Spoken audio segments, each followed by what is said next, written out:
Cambridge English, IELTS 12, Tests 5 to 8. Published by Cambridge University Press and Cambridge English Language Assessment 2017. This recording is copyright. CD 2. Test 7. You will hear a number of different recordings, and you will have to answer questions on what you hear. There will be time for you to read the instructions and questions, and you will have a chance to check your work. All the recordings will be played once only. The test is in 4 sections. At the end of the test, you will be given 10 minutes to transfer your answers to an answer sheet. Now turn to Section 1.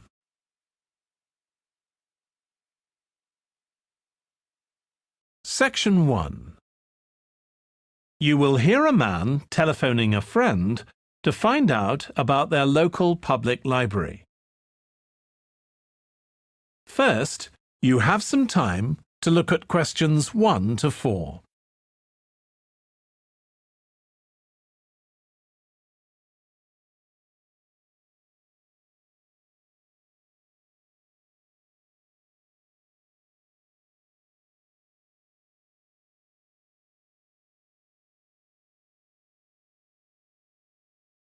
You will see that there is an example that has been done for you. On this occasion only, the conversation relating to this will be played first. Hello? Hi, Susie. It's Paul here. How are you? Enjoying your new job? You're working at the library, aren't you? Yes, I started when the library reopened a month ago. It's great. The woman says that the library reopened a month ago. So month has been written in the space. Now we shall begin. You should answer the questions as you listen because you will not hear the recording a second time. Listen carefully and answer questions 1 to 4. Hello? Hi, Susie. It's Paul here. How are you? Enjoying your new job? You're working at the library, aren't you? Yes, I started when the library reopened a month ago. It's great. Actually, Carol and I have been meaning to join for a while. Oh, you should. It doesn't cost anything, and the new library has all sorts of facilities. It's not just a place where you borrow books.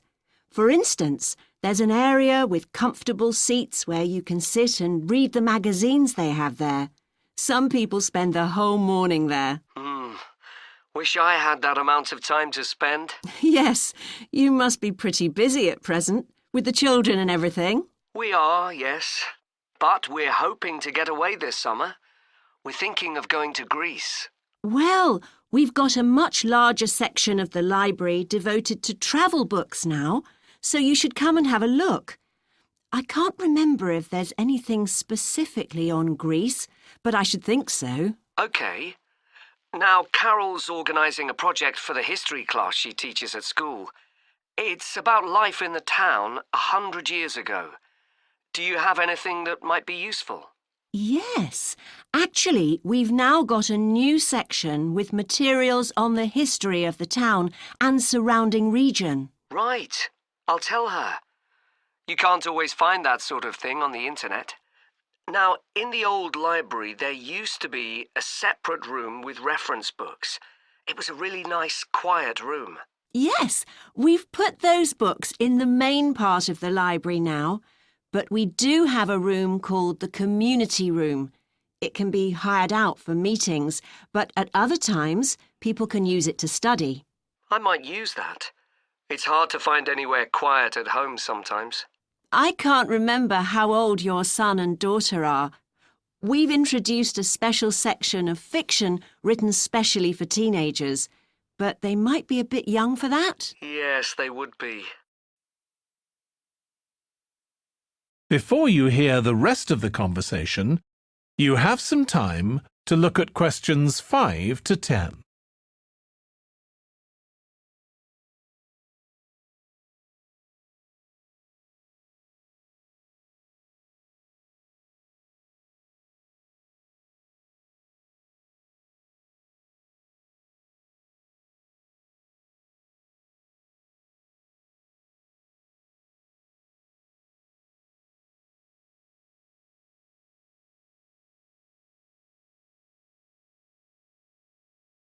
Now listen and answer questions 5 to 10. Well, we do have lots of activities for younger children. Yes? For example, we have a science club. At the next meeting, they're going to be doing experiments with stuff that everyone has in the kitchen, sugar and flour and so on. They might be interested, yes. And we have a competition for children called Reading Challenge. That doesn't begin until after the end of term. They have to read 6 books and they get a certificate if they manage it. So that gives them something to do while they're on holiday, instead of getting bored. That's the idea. And there's special activities for adults too. On Friday, we have a local author called Tanya Streep, who's going to be talking about her new novel. It's called Catch the Mouse, and she based the story on a crime that actually took place here years ago. Right. We're not free on Friday, but I'll look out for the book. Now, this probably isn't for you, but we do have IT support available for members. We get quite a few older people coming along who are wanting to get up to speed with computer technology. It's on Tuesday mornings. They don't need to make an appointment or anything. They just turn up. Well, my mother might be interested. I'll let her know. OK. And there's another service which you wouldn't expect from a library, which is a free medical checkup. The hospital arranges for someone to come along and measure the level of sugar in your blood, and they check cholesterol levels at the same time. Really? Yes, but that's only for the over 60s, so you wouldn't qualify. OK. Well, I'll tell my mother. She might be interested. What other information? Well, we do have a little shop with things like wall charts and greetings cards, and also stamps, so you can post the cards straight away, which is really useful. Yeah. Well, I'll bring the children round at the weekend and we'll join. Oh, one more thing. I'll be bringing the car. Is there parking available? Yes, and it's free in the evening and at weekends. Perfect. Well, thanks, Susie. See you soon. That is the end of section 1. You now have half a minute to check your answers.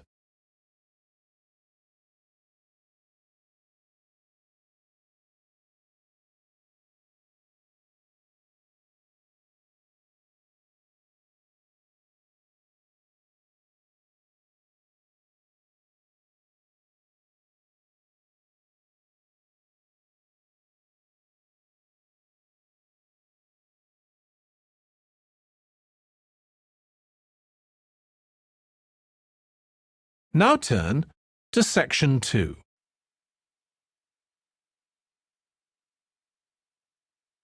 Section 2. You will hear part of a training session for new employees at a large travel company. First, you have some time to look at questions 11 to 17.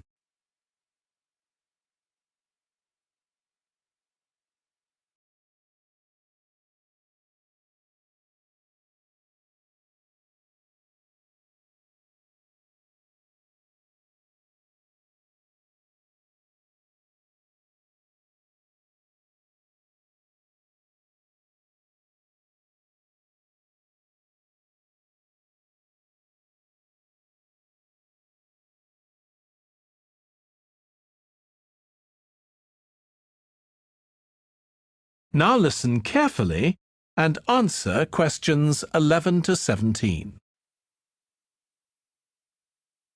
In this session in your training day, we're going to look at some of the more specialized holidays we offer at BC Travel. Now, the travel business is very competitive, and it's important to be aware of how the market's changing and developing.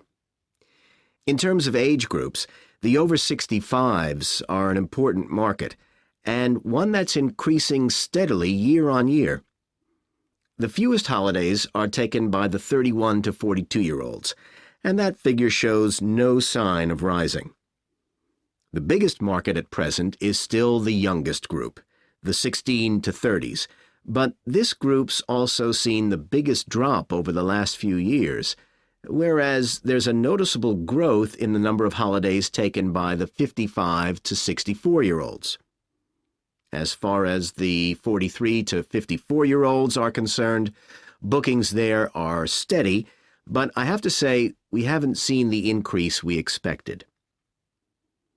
One trend we're noticing with nearly all age groups is the growing popularity of holidays in which clients do some kind of specialized activity. I'm not talking here about adventure holidays where clients take part in high-risk activities like whitewater rafting just for the thrill of it. Activity holidays usually involve rather less high-risk sports or things like art and music. They're not necessarily cheaper than ordinary holidays, often the opposite in fact, but they do often take place outside the main tourist centers, which gives an opportunity for clients to find out more about the local people and customs. And many say this is one of the most positive features of these holidays.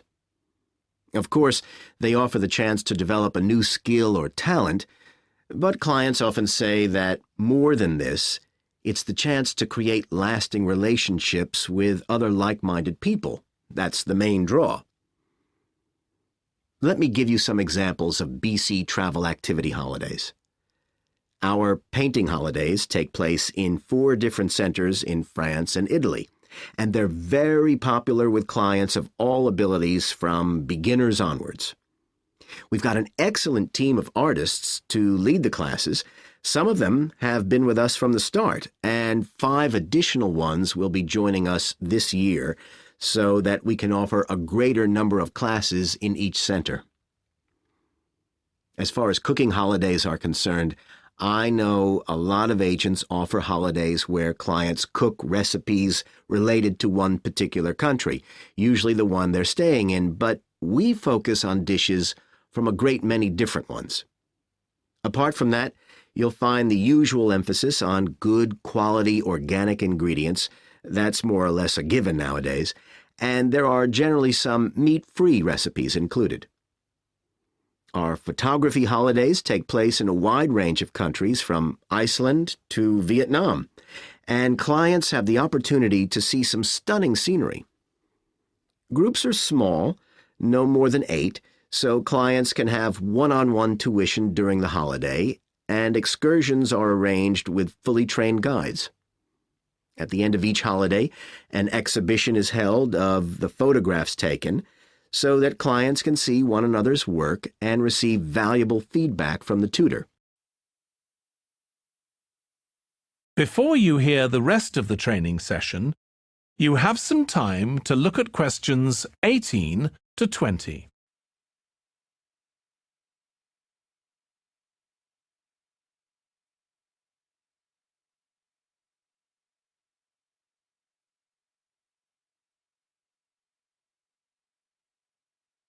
Now listen and answer questions 18 to 20. Finally, let me tell you about our fitness holidays. In Ireland and Italy, we run one-week general fitness classes for all ages and levels of fitness. Clients start the course with a consultation with a trainer, and together they draw up an individual program. As well as improving general fitness, clients find that they end up losing much of the stress they've built up in their daily lives. In Greece, we have a 2-week holiday for clients who want to do something about their weight. This has all the features you'd expect, like a personalized diet program, but one of its most popular features is that the exercise classes are all held on the beach. People say it's far preferable to being in a gym. Finally, we offer several holidays in Morocco. One very popular one is the mountain biking holiday. Bikes are provided, and there are different routes according to people's ability. We offer one which is tailored to the needs of families, which is particularly popular. Okay, so that's about all the time I have today, so thank you very much. That is the end of section 2. You now have half a minute to check your answers.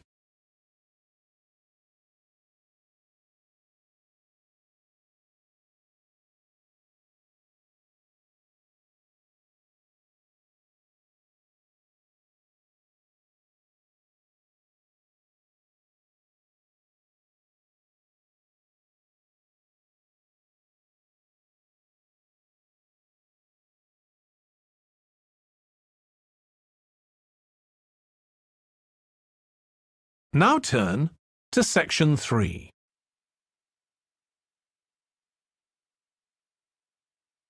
Section 3. You will hear 2 tourism students, called Natalie and Dave, talking about the tourism case study they are doing. First, you have some time to look at questions 21 to 26.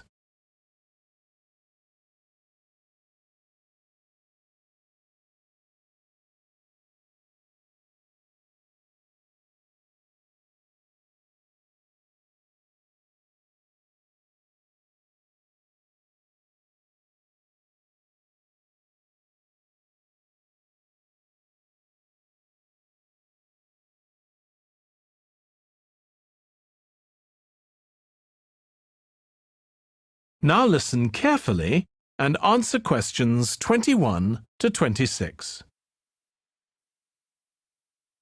Dave, I'm worried about our case study. I've done a bit of reading, but I'm not sure what's involved in actually writing a case study. I missed the lecture where Dr. Baker talked us through it. OK, well, it's quite straightforward. We've got our focus. That's tourism at the Horton Castle site. And you said you'd done some reading about it? Yes, I found some articles and made notes of the main points. Did you remember to keep a record of where you got the information from? Sure, I know what a pain it is when you forget that. OK, so we can compare what we've read. Then we have to decide on a particular problem or need at our site. And then think about who we're going to interview to get more information. OK, so who'd that be? The people who work there? And presumably some of the tourists too? Yes, both those groups. So we'll have to go to the site to do that, I suppose. But we might also do some of our interviewing away from the site.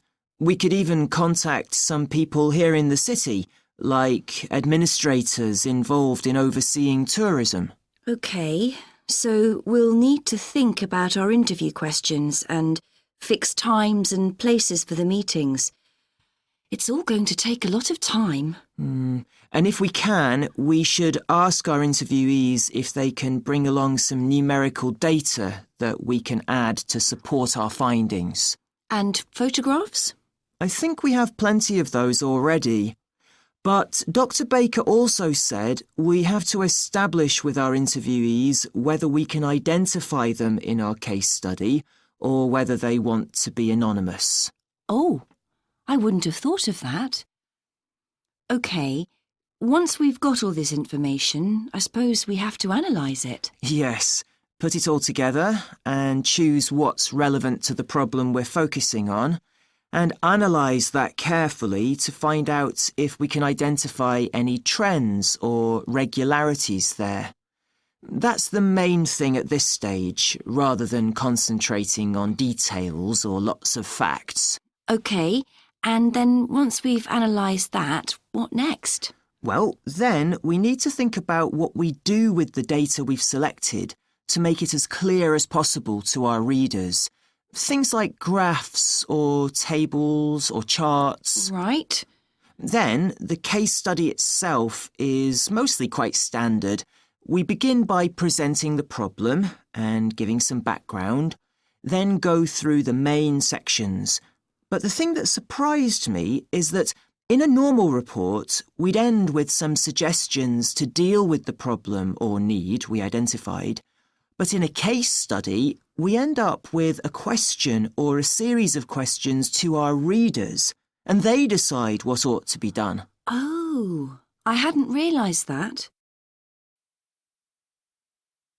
Before you hear the rest of the discussion, you have some time to look at questions 27 to 30.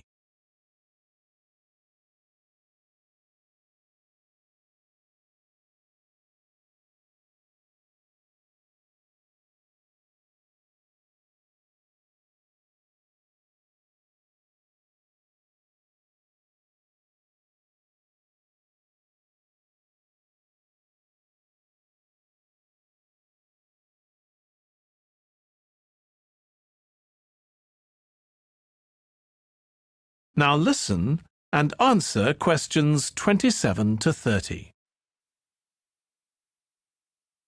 So, basically, the problem we're addressing in our case study of the Horton Castle site is why so few tourists are visiting it. And we'll find out more from our interviews, but I did find one report on the internet that suggested that one reason might be because, as far as transport goes, access is difficult. I read that too, but that report was actually written 10 years ago when the road there was really bad, but that's been improved now. And I think there's plenty of fascinating stuff there for a really good day out, but you'd never realise it from the castle website. Maybe that's the problem. Yes, it's really dry and boring. I read somewhere a suggestion that what the castle needs is a visitor centre. So we could have a look for some information about that on the internet. What would we need to know? Well, who'd use it for a start? It'd be good to know what categories the visitors fell into too, like school parties or retired people. But I think we'd have to talk to staff to get that information. OK, and as we're thinking of suggesting a visitor centre, we'd also have to look at potential problems. I mean, obviously it wouldn't be cheap to set up. No, but it could be a really good investment. And as it's on a historical site, it'd need to get special planning permission, I expect. That might be hard. Right, especially as the only possible place for it would be at the entrance, and that's right in front of the castle. But it could be a good thing for the town of Horton. At present, it's a bit of a ghost town. Once they've left school and got any skills or qualifications, the young people all get out as fast as they can to get jobs in the city, and the only people left are children and those who've retired. Right. Something else we could investigate would be the potential damage that tourists might cause to the castle site. I mean, their environmental impact. At present, the tourists can just wander around wherever they want. But if numbers increase, there might have to be some restrictions, like sticking to marked ways. And there'd need to be guides and wardens around to make sure these are enforced. Yes, we could look at that too. OK, well, we certainly managed... That is the end of section 3. You now have half a minute to check your answers.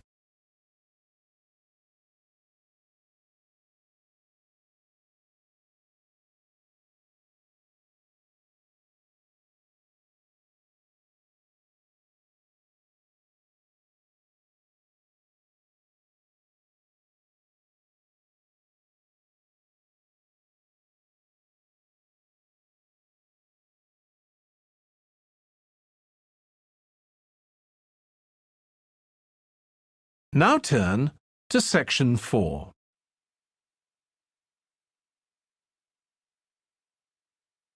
Section 4. You will hear a lecturer on an environmental studies course discussing how birds are affected by environmental change.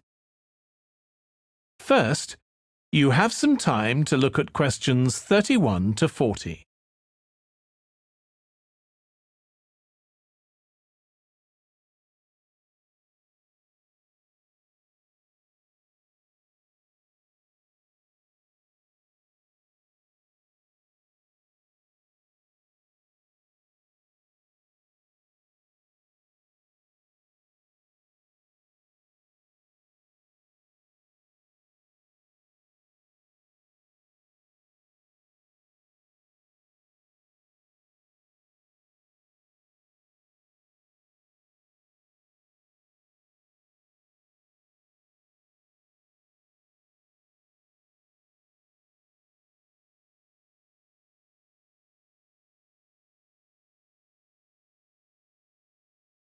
Now listen carefully and answer questions 31 to 40. OK, so we've been looking at how man-made changes in our environment can affect wildlife. Now, I'll discuss a particular example. Let's take a look at mercury. Mercury's one of the 120 or so elements that make up all matter, and it has the symbol Hg. It's a shiny, silvery substance. You may have seen it in old-fashioned thermometers, but it's not used much for domestic purposes now because it's highly toxic. But the problem is that the amount of mercury in the environment's increasing. The main reason for this is the power plants used to produce electricity. The main source of energy that most of them use is still coal, and when it's burned, it releases mercury into the atmosphere. Some of this gets deposited into lakes and rivers, and if it's ingested by a fish, it's not excreted. It stays in the fish's body, and it enters the food chain. So, it's been known for some time that birds which eat fish may be affected. But what wasn't known until quite recently is that those that eat insects can also be affected. So, a woman called Claire Varian-Ramos is doing some research on how this is affecting birds. And rather than looking at how many birds are actually killed by mercury poisoning, she's looking for more subtle sub-effects. And these may be to do with the behaviour of the birds, or with the effect of mercury on the way their brain works, so whether it leads to problems with memory, for example. And she's particularly focusing on the effects of mercury on birds' song. Now, the process of song learning happens at a particular stage in the bird's development. And what you may not know is that a young bird seems to acquire this skill by listening to the songs produced by its father, rather than by any other bird.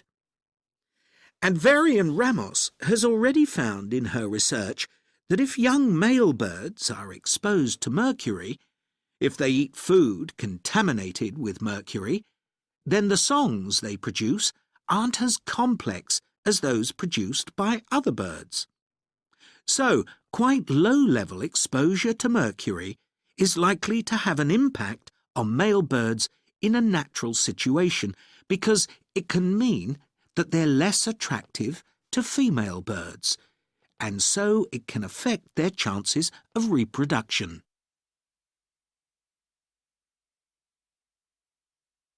Now, the way she's carrying out this research is worth thinking about. She's using a mixture of studies, using birds kept in laboratories and studies carried out outdoors in the wild. The lab-based studies have the advantage that you don't get all the variables you would in a natural setting. So, the experimenter has a much higher level of control, and that means they can be more confident about their results in some ways. And of course, they don't have to worry about going out and finding the birds in order to observe them. So, what are the implications here for humans? Well, because many birds are migratory, they may be transporting mercury far from contaminated sites. For example, it's been found that ducks who'd been feeding at a contaminated site were later shot by hunters over 1,000 kilometres away and presumably eaten. But these birds likely had mercury levels high enough to warrant concern for human consumption. In addition, going back to song learning by birds, we saw that this may be affected by mercury contamination. Well, we also know that in humans, mercury causes developmental delays in the acquisition of language, and in fact this process is very similar in the brain regions it involves, and even the genes that are involved. But mercury contamination has other important implications for humans as well. It's now known that an unborn child can be affected if the food eaten by its mother contains high levels of mercury, and these effects can be quite substantial. In the end, it comes down to whether more value is placed on human economic well-being or environmental well-being. It's true there are new regulations for mercury emissions from power plants, but these will need billions of dollars to implement and increase costs for everyone. Some argue that's too much to pay to protect wildlife. But as we've seen, the issues go beyond that, and I think it's an issue we need to consider very carefully. That is the end of section 4. You now have half a minute to check your answers.